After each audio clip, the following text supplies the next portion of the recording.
सुशीलकुमार शिंदे यांनी सोलापूर शहरामध्ये जे जे पद त्यांना मिळाली त्यावेळी त्यांनी सोलापूरला न्याय द्यायचा प्रयत्न केला।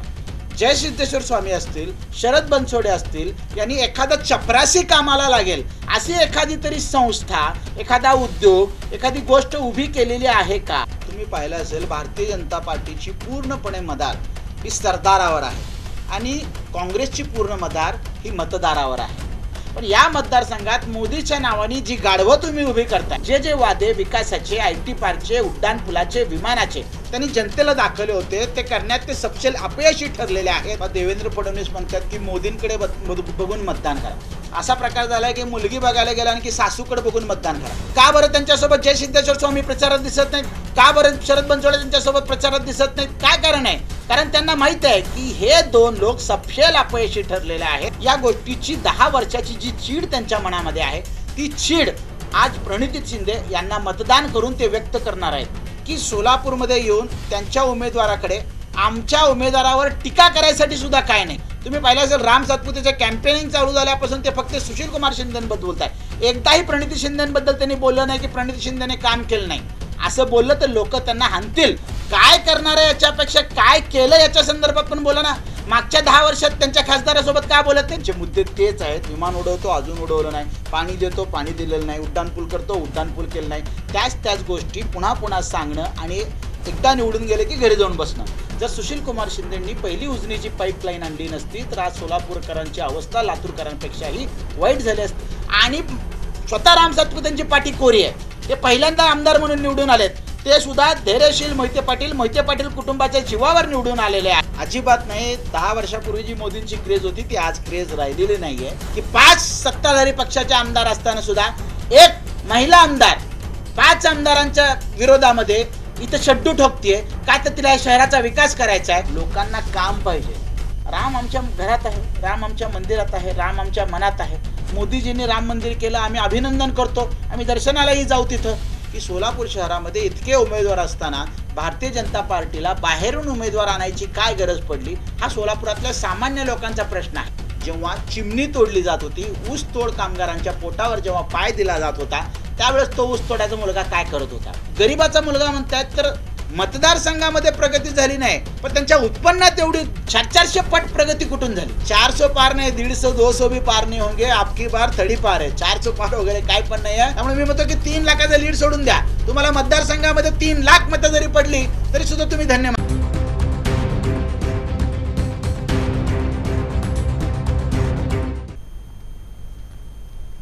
दर्शक नमस्कार, बोला बेधडक या कार्यक्रमामध्ये आपणा सर्वांचं स्वागत। लोकसभा निवडणुकांचा जोर आता चांगलाच तापलेला आहे। देशभरातच एकंदरीत सगळा निवडणुकीचा माहोल आहे आणि सोलापूरसाठी जर आपण म्हटलं तर इथं आता महाविकास आघाडी आणि महायुती असा एक सरळ सामना आहे। विशेष करून आजपर्यंत आपण सोलापूरचा एकंदरीत सगळं चित्र पाहिलं तर इथं काँग्रेस विरुद्ध भाजप अशीच एक लढाई आहे। आणि या सगळ्या परिस्थितीमध्ये एक वेळ म्हणजे सोलापूर लोकसभा मतदारसंघ हा काँग्रेसचा गड राहिला, पण मागील 2 टर्म भाजपनं इथं आपलं एक वर्चस्व निर्माण केलेलं आहे। एकंदरीत आताची जी परिस्थिती आहे त्या पार्श्वभूमीवरती एक सोलापूरकरांची मानसिकता कशा पद्धतीची, या मतदारसंघामध्ये लोकांची मानसिकता कशा पद्धतीची आहे। खरंच भाजपने जो विकासाचा दावा केलेला होता किंवा आताही विकासाचा दावा करण्यात येतोय ते जे आहे ते प्रत्यक्षामध्ये ते वास्तव आहे का? आणि याचबरोबर काँग्रेस पुन्हा एकदा आपला गड मिळवू शकतो का? या संदर्भात आपण सविस्तर अशी चर्चा करतो आहोत। सामाजिक कार्यकर्ते राज सलगर आपल्या समवेत आहेत। सलगर साहेब, स्वागत आपलं या बोला बेधडक कार्यक्रमामध्ये। आणि आपण सुरुवातीलाच म्हटलं की एक अटीतटीचा सामना आहे आणि सोलापूरच्या आणि विशेष करून माढा अशा दोन्ही मतदारसंघाकडे राज्याचंच लक्ष लागून राहिलेलं आहे। एकंदरीत आपण म्हटलं की सोलापूरकरांचा कल कशा पद्धतीचा आपल्याला दिसून येतो, एक मानसिकता आज कशा पद्धतीची आहे आणि जे राजकारण आपण चित्र पाहतो खरं म्हणजे राज्यातच पाहतो आहे, खरंच एक उत्सुकता मतदारामध्ये आपल्याला दिसून येते का? मतदारामध्ये उत्सुकता म्हणण्यापेक्षा मला मतदारामध्ये एक प्रकारची चीड दिसून येते की बाबा लोक चिडून मतदान करायला यावेळेस बाहेर पडतील। कारण गेल्या 10 वर्षामध्ये मोदी सरकारने जे काही काम केलेलं आहे त्या संदर्भात लोकांची मोठी निराशा झालेली आहे। मोठ्या आशा अपेक्षेने लोकांनी ते सरकार निवडून दिलं होतं। पुन्हा एकदा निवडून दिलं, सलग 10 वर्ष त्यांना काम करायची संधी दिली होती, परंतु ते सपशेल अपयशी ठरलेले आहेत असं सगळीकडे दिसतंय.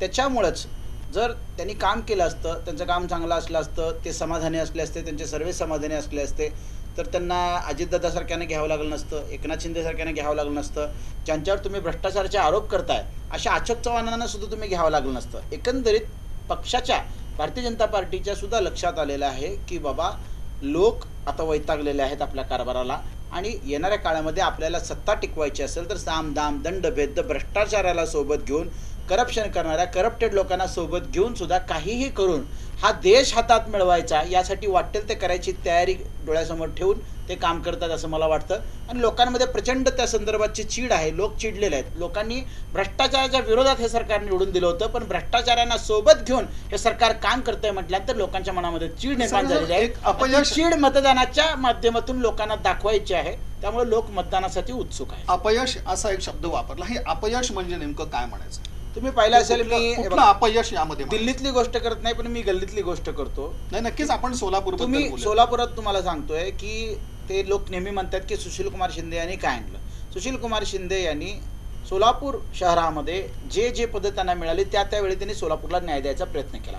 सोलापुरात तुम्ही आज पाहिलं असेल भारतीय जनता पार्टीचे नगरसेवक लोक आज मेसेज पाठवतात की पाणी 7 दिवसांनी येणार आहे म्हणून. ही अवस्था कुणामुळे झालेली आहे? जर सुशील कुमार शिंदेंनी पहिली उजनीची पाईपलाईन आणली नसती तर आज सोलापूरकरांची अवस्था लातूरकरांपेक्षाही वाईट झाली असती, हे सांगायला मला गौड ठरत नाही.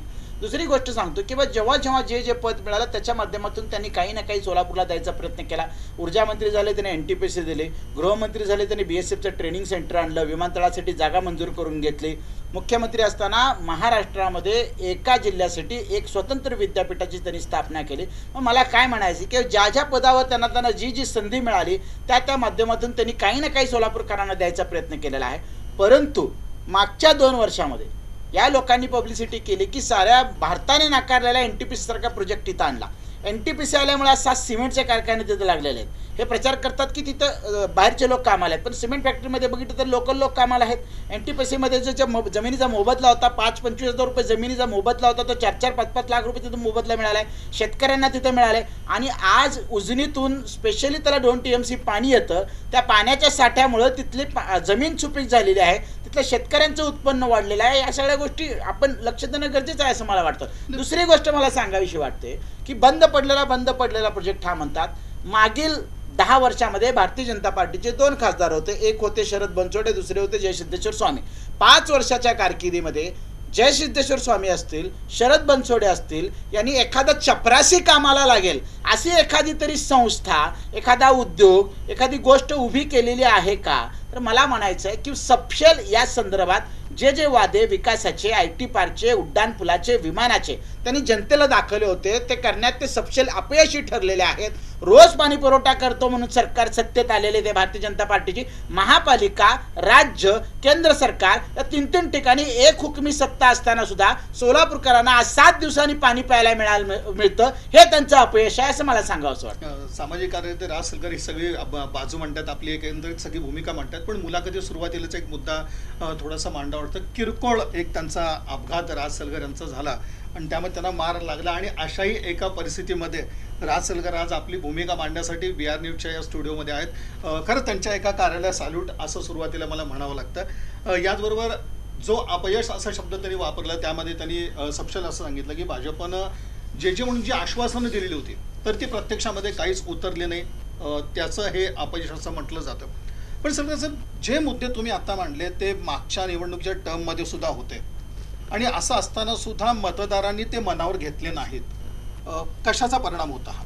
मागच्याच तुम्ही बघितलं असेल किंवा म्हणजे हे विकासाचे मुद्दे, आपण काँग्रेसचे विकासाचे मुद्द्यामध्ये पण हे लोकांनी ते स्वीकारले नाही, त्याच्या पाठीमागची कारण 2014ला झालेली निवडणूक ही विकासाच्या मुद्द्यावर झालेली होती. मी मान्य करतो की शरद बनसोडे ज्यावेळेस निवडून आले होते, पण 2019ची निवडणूक ज्यावेळेस भारतीय जनता पार्टीला लक्षात आलं की 2014 ते 19मध्ये शरद बनसोडे यांनी कोणतंही काम केलं नाही, ते निष्क्रिय ठरले, अपयशी ठरले. त्यामुळे आता पुन्हा एकदा शरद बनसोडेंना आपण उभं केलं तर ते पडतील, लोकांच्या रोषाला सामोरे यावं लागेल. त्यामुळे भारतीय जनता पार्टीने धर्माचं, जातीचं राजकारण करून मठात बसलेल्या जयसिद्धेश्वर स्वामी यांना रणांगणात उतरवून धर्माचा गैरवापर करून लोकांमध्ये जातीभेद फूट पाडून प्रकाश आंबेडकरांना उभं करून एक प्रकारे धर्माच्या नावावर विकासाचा मुद्दा बाजूला ठेवून निवडणूक लढवली. त्यामुळे दुर्दैवाने सोलापूरकर ह्याला बळी पडले. मोदींचं क्रेज होतं आणि जयसिद्धेश्वर स्वामी लिंगायत समाजातून होते, मोठा त्यांचा भक्तगण होता. त्यामुळे थोडंसं नुकसान आमचं झालं आणि धर्माच्या पुढे विकासाने लोटांगण घातलं त्यावेळेस असं मला वाटतं. त्यामुळं लोकांनी ती गोष्ट लक्षात घेतलेली नाही. पण आता परिस्थिती तशी नाही आहे. लोकांना लक्षात आलेलं आहे की मोदीच्या नावाने आपल्या मतदारांना वेड्यात काढलं जात आहे.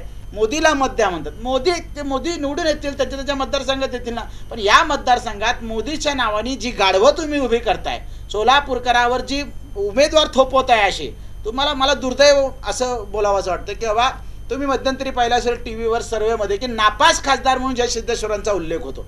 अरे ज्या जिल्ह्यामध्ये केंद्रीय गृहमंत्री, ऊर्जा मंत्री अशी मोठी पदं भूषवलेला सोलापूर मतदारसंघ कुठंतरी नापासाचा मतदारसंघ म्हणून फेमस होते, याच्यापेक्षा मोठी दुर्दैवी गोष्ट कोणती असणार आहे? मी भारतीय जनता पार्टी एवढ्या मोठ्या गोष्टी करते, मी त्यांना चॅलेंज करू इच्छितो की सोलापूर शहर जिल्ह्याच्या मतदारसंघामध्ये ते म्हणतात ना मोदीने हे केलं ते केलं, विकासाची गंगा आणली. माझं चॅलेंज आहे की स्थानिक खासदार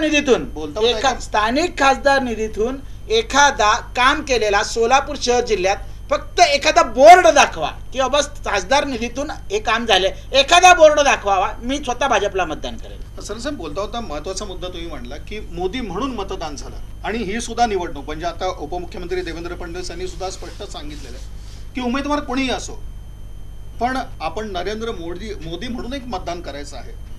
आणि जी मोदी लाट यापूर्वी होती तर ती मोदी लाट आता सुद्धा आहे. ते आपल्याला स्पष्टपणे असं दिसून येतं की मोदी यांचं नेतृत्व आज त्या बळावरतीच हे भाजपा निवडणूक लढवताना दिसते. तर अशा एका परिस्थितीमध्ये कशा प्रकारचं वातावरण पाहता किंवा मतदारांचा कल कशा पद्धतीचा? देवेंद्र फडणवीस म्हणतात की मोदींकडे बघून मतदान करा. असा प्रकार झालाय की मुलगी बघायला गेला आणि की सासूकडे बघून मतदान करा. सून कोण आहे ही सुद्धा महत्वाची आहे. देशाचंच सांगतोय तुम्हाला.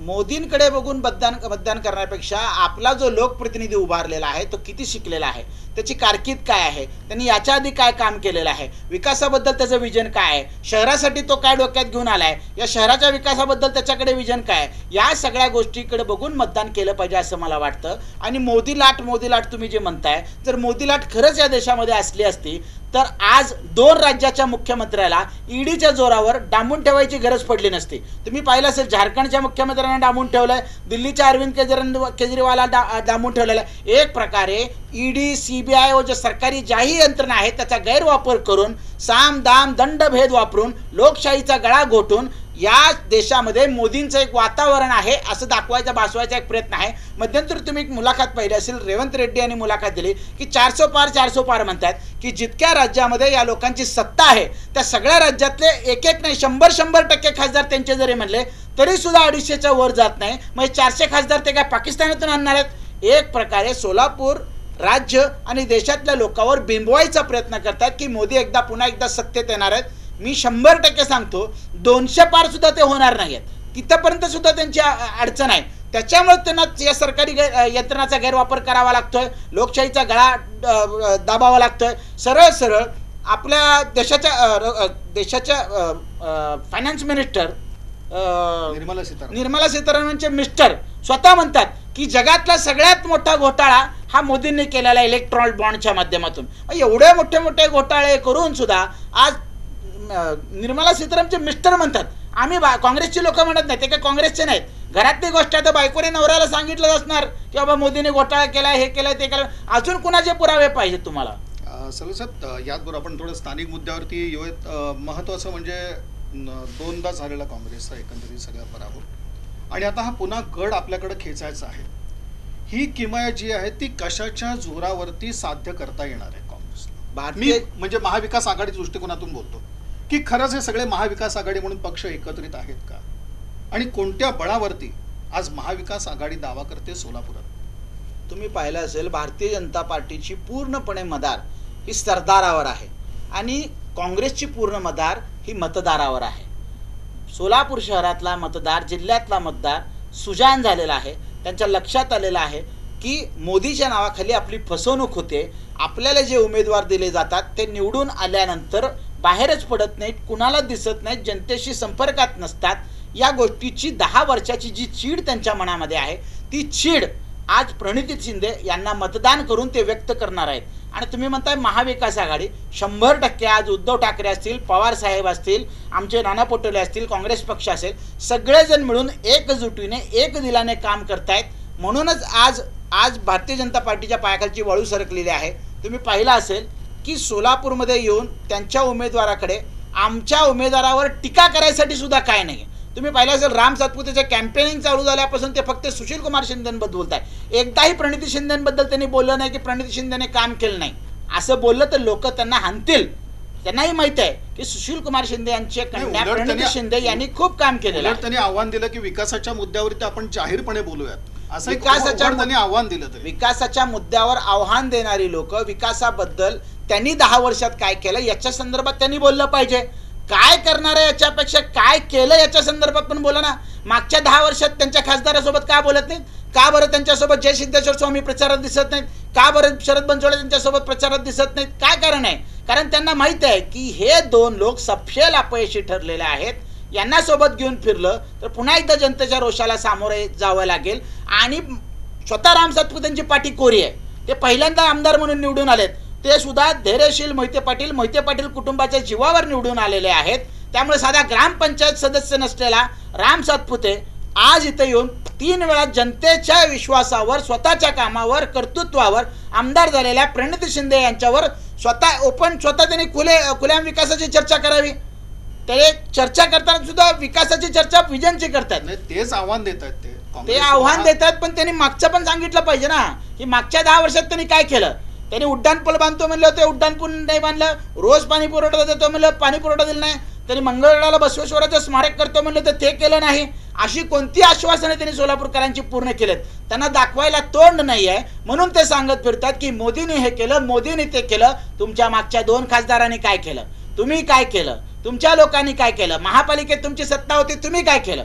दररोज पाणी पुरवठा देतो म्हणलं, आज 7 दिवसाला पाणी पुरवठा येतोय. स्मार्ट सिटीच्या नावाखाली मोठा जो भ्रष्टाचार सोलापूर शहरामध्ये झाला त्यामध्ये सगळ्यात जास्त कॉन्ट्रॅक्टर भारतीय जनता पार्टीचे निघाले. तुम्ही पाहिलं असेल स्मार्ट सिटीच्या कामाचा दर्जा काय आहे. आज नानी पार्क बंद आहे, चिल्ड्रन पार्क बंद आहे, कित्येक स्मार्ट सिटी रंगभवनचं सर्कल बंद आहे. नुसतं नावाला केलेलं आहे. करोडो रुपयाचा भ्रष्टाचार भारतीय जनता पार्टीने स्मार्ट सिटीच्या नावाखाली सोलापूरमध्ये केलाय. स्मार्ट सिटीपेक्षा आधीची आमची सिटी बरी होती. हे सगळे प्रश्न आहेत आणि याच्यावरती केवळ मोदी एक नाव प्रभावी ठरू शकतं का? अजिबात नाही. 10 वर्षापूर्वी जी मोदींची क्रेज होती ती आज क्रेज राहिलेली नाहीये. त्यामुळे मोदी हे नाव प्रभावी ठरू शकत नाही.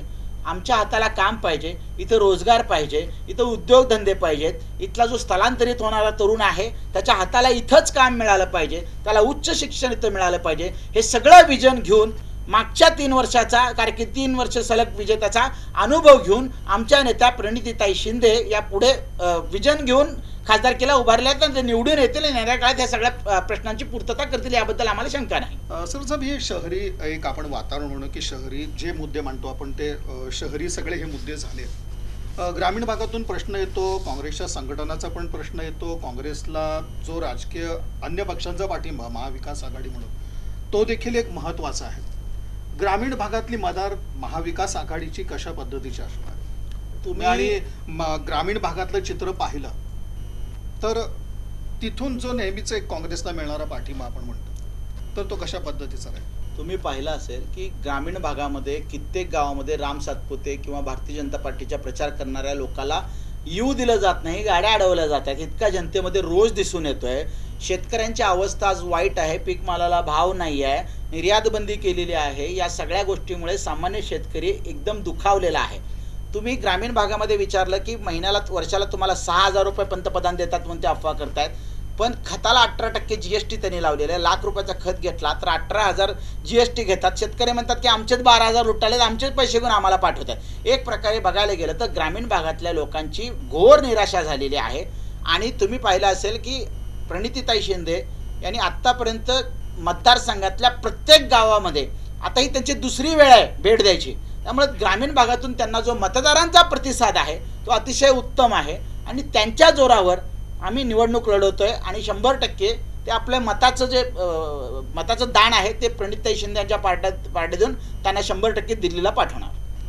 निश्चितच म्हणजे आमदार प्रणितीताई शिंदे या ज्या आहेत त्या शहर मध्यमधनं त्यांनी आपलं कर्तृत्व सिद्ध केलंच आहे आणि या जोरावरती आज त्या जिल्ह्याला जे आव्हान करतायत तर एक मतदारांचा कल या दरम्यान कशा पद्धतीचा पाहिला म्हणजे जिथं तुम्ही पोहोचताय तिथं एक मिळणाऱ्या लोकांचा प्रतिसाद किंवा ती जी भावना लोकांची आहे ती कशा पद्धतीची राहिलेली? लोकांमध्ये प्रचंड चीड आहे. गेल्या 10 वर्षाच्या कारकिर्दीमध्ये ते प्रचंड त्यांच्या पदरी निराशा आलेली आहे.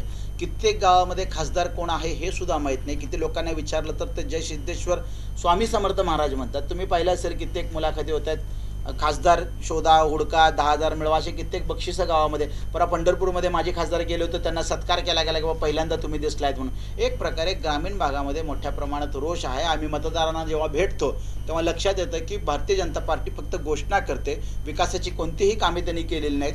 मागच्या ज्या इलेक्शनच्या वेळेस तुम्ही पाहिलं असेल 2014, 19, 24 त्यांचे मुद्दे तेच आहेत. विमान उडवतो, अजून उडवलं नाही. पाणी देतो, पाणी दिलेलं नाही. उड्डाणपूल करतो, उड्डाणपूल केलं नाही. त्याच गोष्टी पुन्हा पुन्हा सांगणं आणि एकदा निवडून गेले की घरी जाऊन बसणं, या मानसिकतेला सोलापूर शहरातली जनता वैतागलेली आहे. सोलापूर ग्रामीण भागातली जनता वैतागलेली आहे आणि त्याचा रोष म्हणून काँग्रेसला, प्रणितीताई शिंदे, महाविकास आघाडीच्या उमेदवाराला राज्यभर जिल्ह्यामध्ये मतदान होईल यात आम्हाला शंका नाही. सर एक असं होतं निवडणुकी दरम्यान आरोप प्रत्यारोप होत असतात, प्रचार एका वेगळ्या पद्धतीने होत असतो, पण ज्याला आपण म्हणू की एक फक्त ठराविक मुद्द्यावरचा प्रचार जो होतोय म्हणजे शेवटी आपण राम सातपुतेंच्या बाबतीत विचार करत की केवळ एक मुद्दा हायलाइट होतोय की परका उमेदवार, केवळ यावरती महाविकास आघाडीचं गणित भागणार आहे का? महाविकास आघाडीचं गणित परका उमेदवार या गोष्टीवर भागायचा विषयच येत नाही.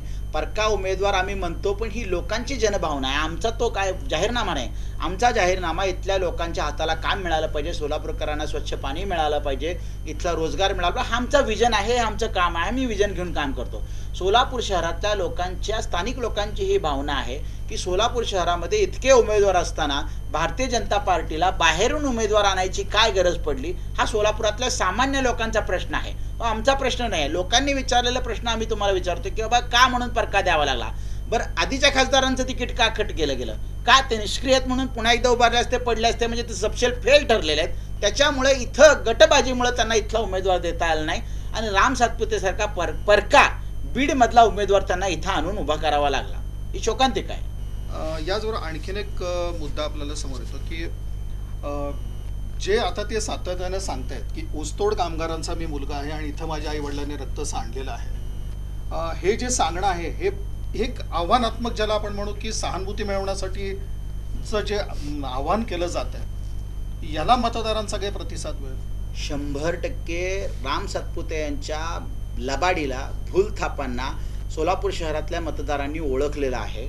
जर ते खरंच ऊसतोड कामगाराचा पुत्र आहे, मुलगा आहे असं म्हणतायत, तर सोलापूर शहरामधली, या जिल्ह्यामधली, ज्या जिल्ह्यातल्या मतदारसंघामध्ये ते आमदार म्हणून कार्यरत आहे, इथल्या शेतकऱ्यांची जेव्हा चिमणी तोडली जात होती, ऊसतोड कामगारांच्या पोटावर जेव्हा पाय दिला जात होता, त्यावेळेस तो ऊसतोड्याचा मुलगा काय करत होता? त्यावेळेस त्या गप्प बसले का? त्यावेळेस त्यांनी भूमिका घेतली नाही की बाबा ऊसतोड्याचा मुलगा आहे, मीही त्याच्यामध्ये भूमिका घेतली पाहिजे, चिमणी पडली तर कारखानदार रस्त्यावर येईल, ऊसतोड कामगार रस्त्यावर येईल, त्यावेळेस ते का गप्प होते? एक प्रकारे बघायला गेलं तर ऊसतोड्याचा पोरगा म्हणून समोर यायचं, लाखो करोडो रुपयाच्या गाड्या, बंगल्या, करोडो रुपयाचे लग्न करायचे, त्यांची लाईफस्टाईल तुम्ही बघितली असेल तर तो कुठल्याही अँगलने ऊसतोड्याचा मुलगा वाटत नाही. आणि त्याच्यापेक्षाही धक्कादायक गोष्ट सांगतो तुम्हाला, मागच्या इलेक्शनमध्ये 2019ला त्यांच्या ज्या प्रतिज्ञापत्रामध्ये त्यांनी 10 लाख रुपये उत्पन्न दाखवलं होतं, ते आता 1.5-2 कोटी रुपयापर्यंत झालेलं आहे. तर ऊस गरीबाचा मुलगा म्हणतात, तर मतदारसंघामध्ये प्रगती झाली नाही, पण त्यांच्या उत्पन्नात एवढी 400 पट प्रगती कुठून झाली? एवढा पैसा आला कुठून? आमदाराला 1 लाख मानधन असतं, 1 लाख मानधन असतं. 1 लाख मानधन जरी पकडलं तर वर्षाचे 5 वर्षाचे 60 लाख रुपये होत नाहीत. मग एवढा पैसा आला कुठून? 60 लाखाच्या तर गाडीत फिरतात ते. त्यामुळं हे सगळं जनतेला भावनिक करायचं काम आहे.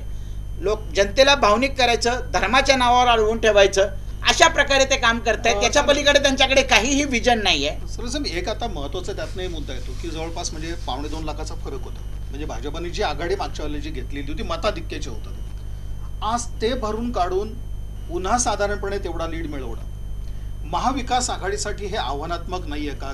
जवळपास दुप्पट, जे 3.5 लाख मताधिक्य आज हवंय. तुम्ही काल पाहिलं, आज मिळणारा प्रतिसाद पाहता ही गोष्ट शक्य वाटते? तुम्ही काल त्या 2 मतदारांनी फॉर्म भरलेली रॅली पाहिली असेल. देवेंद्र फडणवीस त्या रॅलीला स्वतः संबोधित करत होते. माझ्याकडे व्हिडिओज फुटेज आहेत. 6 ते 7 हजार सुद्धा लोक नव्हती. फ्लॉप झाला शो. 7 रस्त्याला त्यांची सभा होणार होती. त्यांच्यावर ही नामुष्की आली की पार्क चौकात लोक कमी व्हायला तिथं सभा घ्यावी लागली. माझ्याकडे फुटेज आहेत, तुम्हाला हवे असतील तर मी देतो. याच्यावरून जनतेचा रोष त्यांच्याकडे जो आहे तो लक्षात येतोय. आणि तुम्ही 1.5 लाखाची फूट म्हणताय. मागच्या वेळी वंचित बहुजन आघाडीचे माननीय प्रकाश आंबेडकर स्वतः इथं उभे होते. त्यामुळे त्या वंचित बहुजन आघाडीला जी आमची मत होती, आमच्या हक्काची मतं होती, पारंपरिक जो मतदार होता तो मतदार तिकडे वळाला. त्याच्यामुळे आमचं ते नुकसान झालं होतं.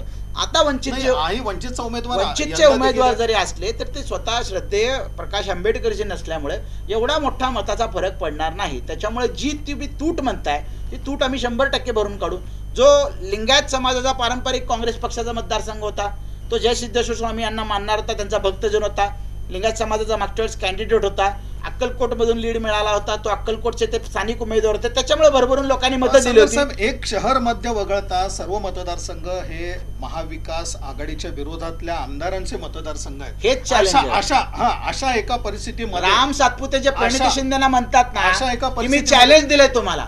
खरं चॅलेंज तर प्रणिती शिंदेनी भाजपला दिलेलं आहे की 5 सत्ताधारी पक्षाचे आमदार असताना सुद्धा एक महिला आमदार 5 आमदारांच्या विरोधामध्ये इथं शड्डू ठोकतीये. का तर तिला या शहराचा विकास करायचा आहे, या जनतेचा विकास करायचा आहे, या जिल्ह्याचं नावलौकिक वाढवायचं आहे. आणि जो आपला अनुच्छेद आहे म्हणजे मागं पडलेलं जे काय आहे ते सगळं पुढे घेऊन जायचं. हा खरा राम सातपुतेंना चॅलेंज आहे. 5 आमदाराच्या जिरावर बोलणं की तुम्हाला चॅलेंज करतो आणि एक महिला आमदार स्वतः एका मतदारसंघावर भारतीय जनता पार्टीचे 5 आमदार विरोधात असताना सुद्धा तुम्हाला विकासाच्या मुद्द्यावर शड्डू ठोकते.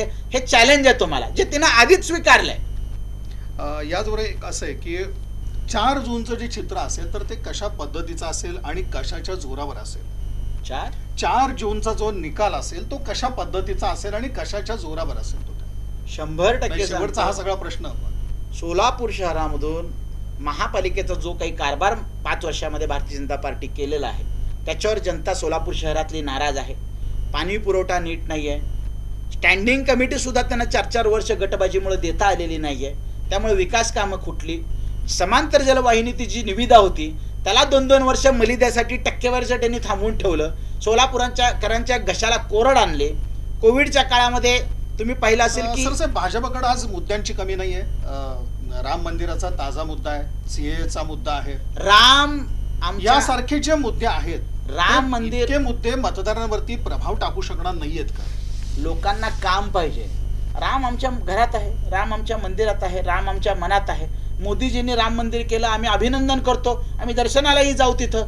परंतु आम्हाला आमच्या मतदारसंघामध्ये रामासोबत कामही हवं आहे. पुन्हा अशा मुद्द्यांवरती भाजपा स्वार होईल असं वाटतं? अजिबात नाही. राम मंदिराचा मुद्दा एक भावनिक मुद्दा आहे, पण लोकांच्या घरामध्ये आज जी महागाईची झळ पोचते आहे, आज एवढं मोठं उच्च शिक्षण घेऊन सुद्धा घरी लोक त्यांचे पालक घरी बसलेले आहेत, नोकऱ्या नाहीत. हा मुद्दा त्यांना भेडसावतोय. मला वाटत नाही 400 पार नाही, 150-200 भी पार नहीं होंगे. आपकी बार 30 पार है. 400 पार वगैरे काय पण नाही आहे. लोकांना भारतीय जनता पहिल्यापासून खरेदी केलेल्या मीडियाच्या जोरावर, सोशल मीडियाच्या जोरावर एक चित्र निर्माण करते की 400 पार 400 पार. 200 काय 150 पार सुद्धा भारतीय जनता पार्टी यावेळेस येणार नाहीये. आणि देशामध्ये इंडिया आघाडीचं सरकार 100% बनेल. आणि सोलापुरात देखील चमत्कार घडेल असं वाटतं. सोलापूर नाही म्हटलं की 2.5 लाखाचा लीड भरून काढणं. सोलापूर नाही, त्याच्यावरती पुन्हा मत. सोलापूर, माढा, सांगली, कोल्हापूर या पट्ट्यात 4ही पट्ट्यामध्ये तुम्ही पाहिलं असेल काल मोहिते पाटलांनी सुद्धा प्रवेश केला महाविकास आघाडीमध्ये. त्यामुळे त्याचाही फरक पडणार आहे. माढ्यात तर पडणार, सोलापुरात पण पडणार.